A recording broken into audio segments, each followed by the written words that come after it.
Halo semuanya, balik lagi bersama saya di Analisa Teknikal Saham Harian. Oke, sebelum kita mulai untuk analisa kita hari ini, saya ingin mengucapkan selamat tahun baru di tahun 2022. Mmm, ini akan menjadi video pertama di tahun 2022 ya, saya juga agak udah lama nggak update, ini udah tanggal 20 ya di Januari. Semoga tahun ini kita diberikan berkat dan kasus Covid terus mereda dan ekonomi bangsa kita terus mengalami kenaikan ya. Oke, kita langsung aja dive in untuk analisa beberapa saham. Soalnya, di Januari ini banyak banget, mmm, apa, pergerakan-pergerakan yang cukup menarik untuk kita, analisa ya. Oke, pertama-tama seperti biasa kita akan dive in ke pergerakan IHSG.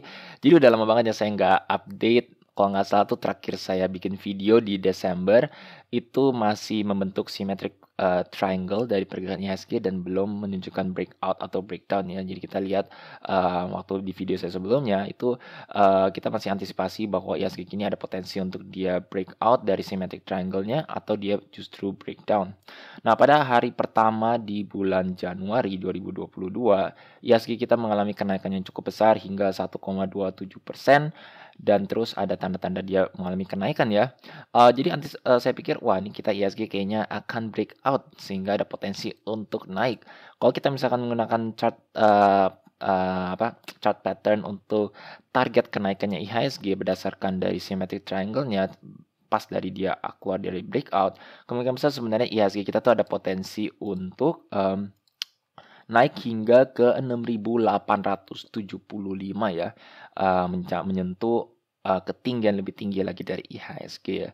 Itu antisipasinya saat dia breakout, dan pergerakannya ya. Nah, kita langsung dive in aja ya, apakah benar-benar IHSG kita benar-benar breakout. Nah, kalau kita lihat secara pergerakan harga, ini sebenarnya ada yang cukup, kita harus waspada ya. Bisa aja breakout, tapi, saat ini sih saya ingin jelaskan aja ya, kenapa yang harus kita, waspada. Nah, jadi kalau untuk, suatu breakout dari symmetric triangle, ya kita lihat di sini ya dia breakout dari, trend line, symmetric triangle, upper bordernya. Biasanya kalau dia breakout, dia akan, keluar terus dia akan retest, biasanya nge-retest level dia pas dia breakout-nya, terus dia akan breakout lagi ya, maksudnya breakout melewati ketinggian dia pas dia breakout gitu ya. Jadi kalau bisa dilihat bisa di sekitar sini lah dia, ketinggian dia saat dia breakout. Nah, kalau kita lihat secara pergerakan IHSG ini, dia sebenarnya membentuk pola di mana dia saat dia keluar, dia sebenarnya retest. Sempet ya, ini kita lihat dia sempat, IHSG kita sempat ketarik cukup dalam, menyentuh bahkan sampai menyentuh, trendline garisnya ya, pas terus dia mantul ya. Jadi ada tanda-tanda seperti dia berhasil retest, tapi yang harus dikonfirmasi itu adalah apakah pergerakan IHSG ini bisa melewati ketinggian dia saat dia breakout, yaitu di sekitar, ya bisa dibilang di sekitar 6.713 ya. Sebenarnya waktu pergerakan di tanggal 17 ya, ini sebenarnya IHSG kita sempat yang ngetes ulang, tetapi justru minus 0,72% ya, sangat disayangkan, jadi akhirnya dia turun kembali dan sempat kemarin kalau nggak salah minusnya cukup, lumayan ya minus yang di sini ya, minus sampai cukup dalam 1%, tapi pas sesi 2 dia, rebound sehingga minus 0,47% doang. Dan kemarin tuh kita minus lagi 0,33 dan hari ini sih IHSG, hijau ya kembali di plus 0,53%. Nah, kalau kita lihat secara pergerakan price action-nya saja sebenarnya IHSG ini kalau menurut saya ya, mmm false breakout ya, kenapa? Soalnya saat dia breakout terus dia nge-retest, dia tuh gagal untuk breakout dari ketinggian dia sebelumnya pas dia breakout dan terus dia justru turun, bahkan ini dia turun di level supportnya di sekitar sininya ya, terus dia turun, nembus bahkan sampai level trendline-nya dia turun, terus saat dia rebound ini pun juga kita lihat ya perdagangan, pada pergerakan hari ini saya waktu analisa hari ini tuh saya bilang, kalau misalkan IHSG kita nggak bisa pada sesi 2 dia justru turun, nggak bisa, melewati MA20-nya ini ya, kemungkinan besar nih IHSG kita sebenarnya tertahan di MA20, yaitu ada tanda indikasi pergerakan kita akan mulai melemah. Jadi kalau kita lihat secara pergerakan harga seperti ini, menurut saya ini kemungkinan ada potensi IHSG kita false breakout dan ada potensi untuk justru dia turun. Mengingat juga, January effect kita yaitu, biasanya sampai pertengahan Januari ini sekarang sudah di tanggal 20, dan udah mulai menjelang ke pertengahan tahun ya, maksudnya mengarah ke pertengahan tahun, bisa aja IHSG kita false breakout dan justru dia turun untuk berkonsolidasi atau balik arah ya, justru dia turun downtrend gitu ya. Jadi itu yang perlu kalian harus waspada, terutama kalau kalian juga pantau pergerakan Nasdaq, kasus COVID kita yang terus mengalami kenaikan. Nasdaq pun juga beberapa hari ini juga mengalami penurunan yang cukup drastis ya. Ya kita harus waspada aja kalau misalkan IHSG kita ternyata nggak bisa mencapai target yang seharusnya kita antisipasi dari breakout symmetric triangle-nya ya, dan justru dia mengalami penurunan. Jadi kalau misalkan kalian yang sudah profit, baiknya kalian pasang trailing stop ya untuk mengamankan profit kalian masing-masing ya. Jadi itu aja untuk IHSG ya, itu yang kalian harus waspada. Dan yang untuk selanjutnya, of course, kita langsung aja dive in ke favorit kita, yaitu yang di Januari ini yang menjadi sensasi, yaitu Antam, Inco, ya ada Trio Macan, dan mungkin kita juga bahas BRIS ya. Oke, jadi kita langsung aja dive in ke pergerakan Antam. Ya ini yang menjadi salah satu sensasi dari pergerakan kita ya. Jadi sorry ada a bit technical difficulties.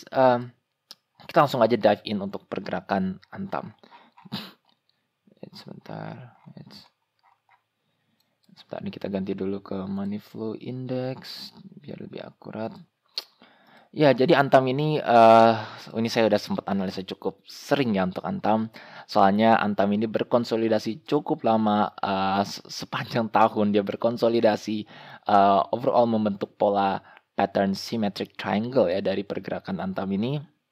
Dengan antisipasinya sih dia breakout ke atas ya, soalnya kalau kita lihat pergerakan harga nikel itu masih uptrend, sehingga kalau misalkan nikel pun dia breakout ke atas dari symmetric triangle-nya, seharusnya Antam dan juga saham-saham nikelnya juga breakout ke atas. Nah, jadi saya sih antisipasi ini Antam sebenarnya breakout ya. Nah, tapi of course jadi kita seperti misalnya kalau untuk trading ya, jadi kalian harus wait sampai dia benar-benar konfirmasi dia breakout. Nah, jadi kalau Antam ini dia beda cerita. Justru kita lihat dari beberapa di akhir-akhir Desember, Antam ini mengalami tekanan ya. Sebenarnya waktu itu saya bikin analisa sebelumnya di video saya sebelumnya, memang Antam ada potensi untuk naik berdasarkan pergerakan harga nikel. Dan waktu Januari sih Antam sempat naik ya 4%, lumayan balik lagi ke 2.300. Tetapi dari situ langsung dia terjun dan akhirnya menyentuh sampai level minus 6% ya. Turun sangat drastis sekali sampai minus 1.725 ya. Jadi ini benar-benar konfirmasi dia justru breakdown dari symmetric triangle-nya dia yang lama. Jadi of course ini jelas udah downtrend, dan karena orang ya pasti ya yang trading atau mungkin dengar dari cerita mereka rasa ini udah breakdown jadi kalian harus exit. Jadi itu memicu mendorong untuk banyak orang yang melakukan cut loss atau menjual ya. Jadi kayak domino efek, satu orang mulai menjual, yang lain ikut menjual dan akhirnya terjun bebas. Jadi banyak yang melepaskan posisinya mereka dan akhirnya Antam pun terjun hingga ke 1.730 ya. Nah, untuk hari ini sih sebenarnya Antam naik cukup besar ya, naik 12,17%. Kalau kalian lihat pergerakan sebelumnya tuh asing menjual Antam terus. Pada perdagangan hari ini tuh asing sebenarnya di sesi awal tuh dia menjual, tetapi pada sesi 2 dia justru buyback dan akhirnya net buy again ya untuk pergerakan Antam. Cukup menarik ya untuk pergerakan Antam ini. Kita langsung aja apa yang maksudnya dari pergerakan harga Antam ini. Nah, jadi kalau kita lihat secara pergerakan harga, kalau secara my opinion ya, menurut saya pergerakan dia turun pun naik pun ini pun sebenarnya memang besar sih ya 12,17%. Tetapi masih agak sulit untuk kita bisa menyimpulkan apapun ya, soalnya memang dia habis turun sangat dalam. Kalau kalian lihat dengan per day-nya pun money flow index-nya sudah sangat rendah sekali di level oversold, dan per jamnya pun juga sampai menyentuh level oversold berulang kali ya, turun terus mengalami penurunan. Dan sini udah mulai ada tanda-tanda harganya turun, dia justru mengalami kenaikan. Jadi sebenarnya udah ada money yang masuk, duit yang sebenarnya masuk ke Antam dan akhirnya dia terpantul ke atas, mengikuti momentum pergerakan nikel yang kemarin tuh nikel sempat plus 4% dan hari ini pun pembukaan sampai 4% kembali ya. Jadi nikel sangat uptrend dan mengalami kenaikan yang sangat pesat. Nah, tapi kalau secara pergerakan harga untuk saya ini masih agak sulit untuk kita antisipasi walaupun sebenarnya ini strong bullish candle dari pergerakan Antam. Dia hari ini ditutup di zona di harga tertinggi dari dia diperdagangkan hari ini dengan volume yang cukup lumayan besar ya di atas volume average-nya. Jadi bullish secara candle, tetapi menurut saya agak sulit untuk kita bisa antisipasi, atau maksudnya antisipasi apakah Antam ini dia sudah berhenti turunnya atau enggak ya. Saat ini memang dia menurut saya technical rebound, jadi menurut saya baiknya kalian wait and see untuk kalian yang mau entry. Maksudnya pikir oh ini kayaknya sudah reversal atau enggak, menurut saya tetap waspada aja ya untuk pergerakan harga Antam. Nah, kita langsung aja lihat pergerakan Inco. Inco juga sama ya sebenarnya, tetapi bedanya dari Inco adalah Inco ini reverse lebih cepat. Ya, jadi dia sebenarnya sama nih, dia breakdown ke bawah, dia sempat kayak nge-retest, terus dia turun lebih ke bawah lagi. Nah, pas di sini tuh dia sebenarnya udah break ke bawah ya. Dia break itunya, jadi sebenarnya ini dengan candle yang sangat merah minus 5% ini ada tanda sebenarnya Inco ini mau turun ke bawah, tetapi langsung dibalas dengan kenaikan yang sangat pesat waktu itu ya, plus 8% dan dia kembali di atas trendline atasnya dia ya. Dan Inco beberapa kali ini bertahan di atas dan akhirnya dia naik ke atas kembali ya.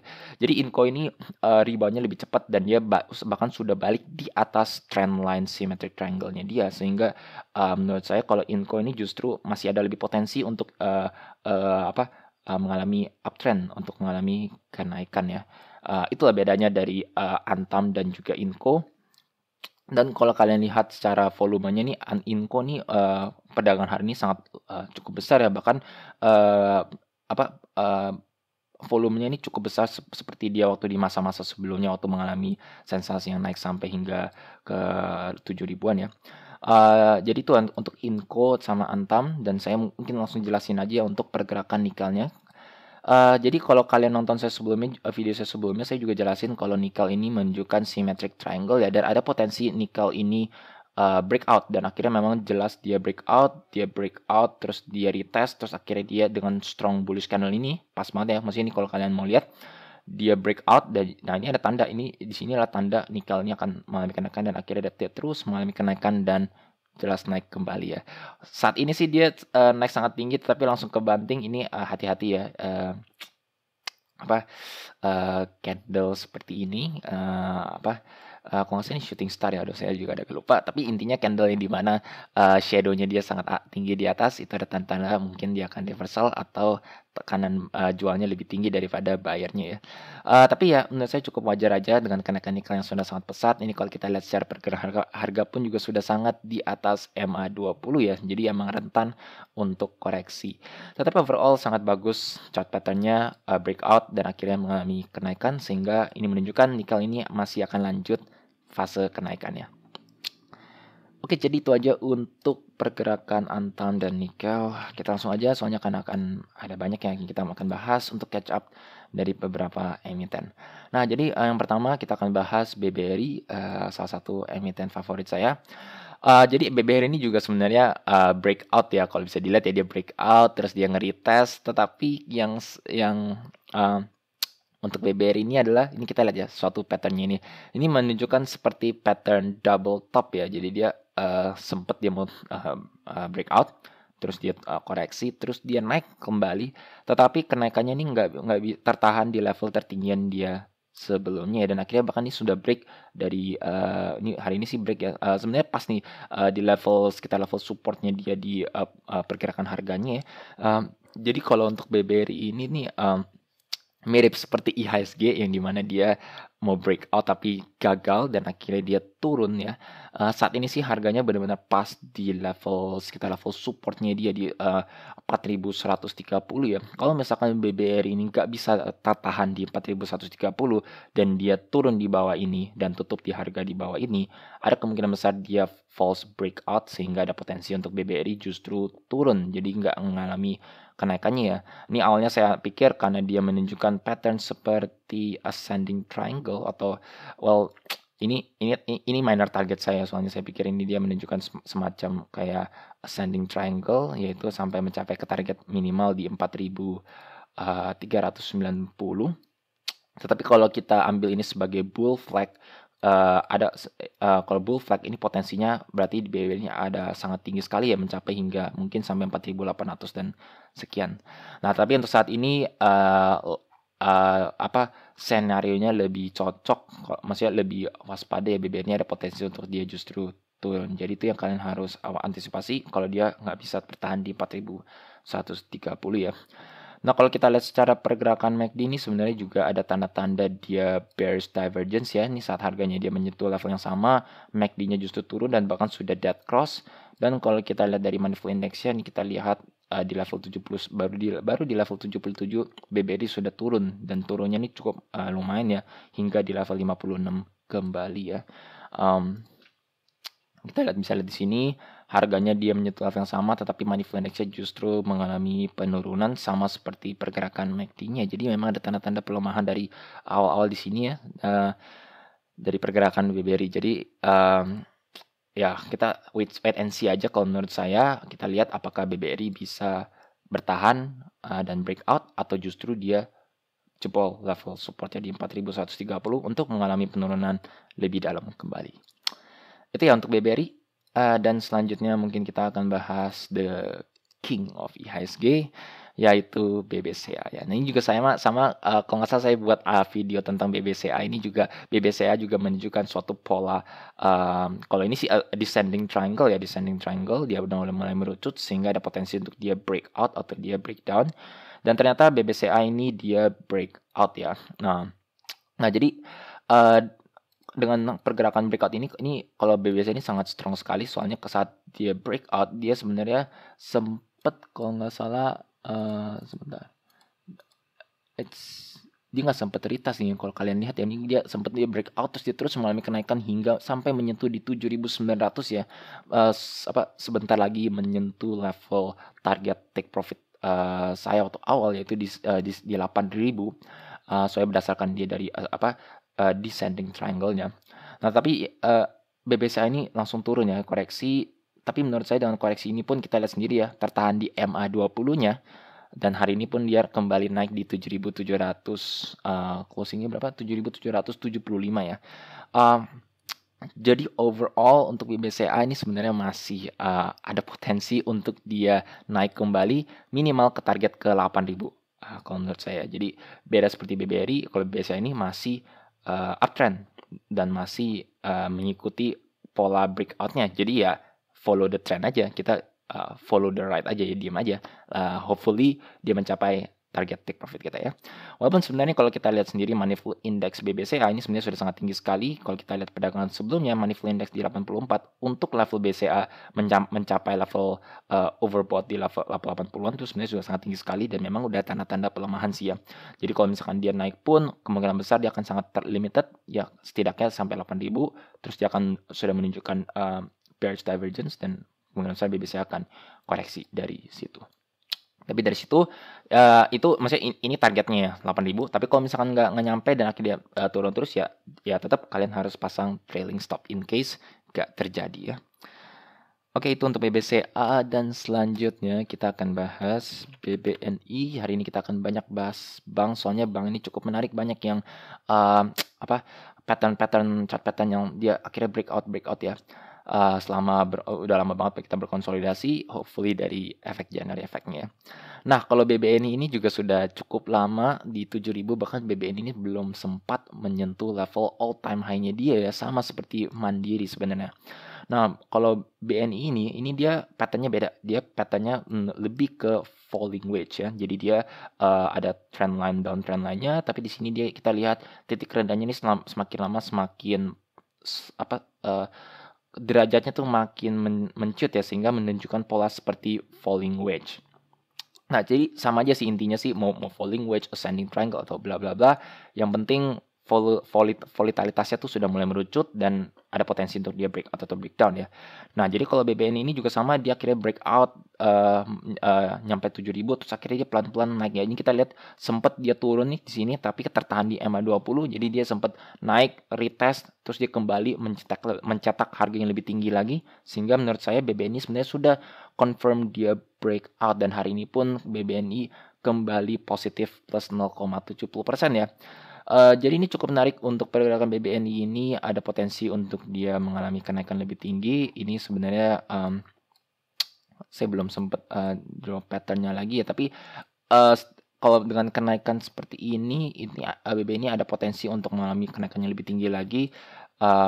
Ya ikutin trend lainnya aja, misalkan as long as BBNI tertahan di EMA 20 dan EMA 50, ya BBNI ada potensi untuk terus mengalami kenaikan lebih tinggi ya. Ini kalau kita lihat secara money flow index, sebenarnya BBNI masih di level 70-an, belum menyentuh sampai level yang tinggi, sehingga ada potensi untuk BBNI untuk meloncat sekali lagi atau merealisasikan pergerakan breakoutnya BBNI ya. Jadi itu untuk BBNI yang kalian bisa antisipasi. Oke, untuk selanjutnya mungkin kita akan bahas saham buka. Nah, jadi ini jadi salah satu saham favorit kita ya. Nah, saham buka ini saya sempat ya kalau nggak salah bikin video juga ya tentang saham buka. Waktu di sini ya kita saya antisipasi bukanya ada potensi untuk naik ya. Soalnya kita lihat saat dia turun di sini, dia turunnya pun sudah mulai mendata juga, dan ada tanda-tanda seperti dia bullish divergence ya dari money flow index dan juga MACD, sehingga ada potensi untuk dia naik. Dan naik sih benar ya 17% ya, which is pretty good. Take profit ya oke lah, cuan ya antisipasinya kan ya dengan bullish divergence, dia maksudnya bullish divergence kan biasanya itu kan reversal ya, jadi maksudnya berhenti penurunannya. Tetapi dengan setelah kenaikan 17% justru buka turun lebih dalam lagi ya, dan hari ini kita sampai menyentuh di level 354. Ya sangat disayangkan aja ya. Nah, tapi kalau kita lihat sini sebenarnya dari sini udah ada tanda-tanda dia reversal dan akhirnya dia turun kembali ya. Ini sebenarnya juga tetap menunjukkan bullish divergence ya. Sama MACD-nya pun juga menunjukkan bullish divergence. Ini histogramnya pun juga lebih kecil, dan sekarang udah ada tanda-tanda dia mau rebound. Jadi kalau menurut saya kali ini mungkin buka ada potensi untuk dia berhenti turunnya ya. Jadi mungkin kita akan see a pattern di mana dia akan berhenti turun. Ya kita nggak tahu chart patternnya bakal reverse head and shoulder atau gimana, tapi menurut saya penurunan buka, maksud saya MAT yang turun terus pasti akan suatu saat dia akan ada potensi untuk dia reboundnya akan mengalami reversal. Dengan chart pattern ini sih menurut saya ada buka sendiri, ada potensi untuk dia reversal.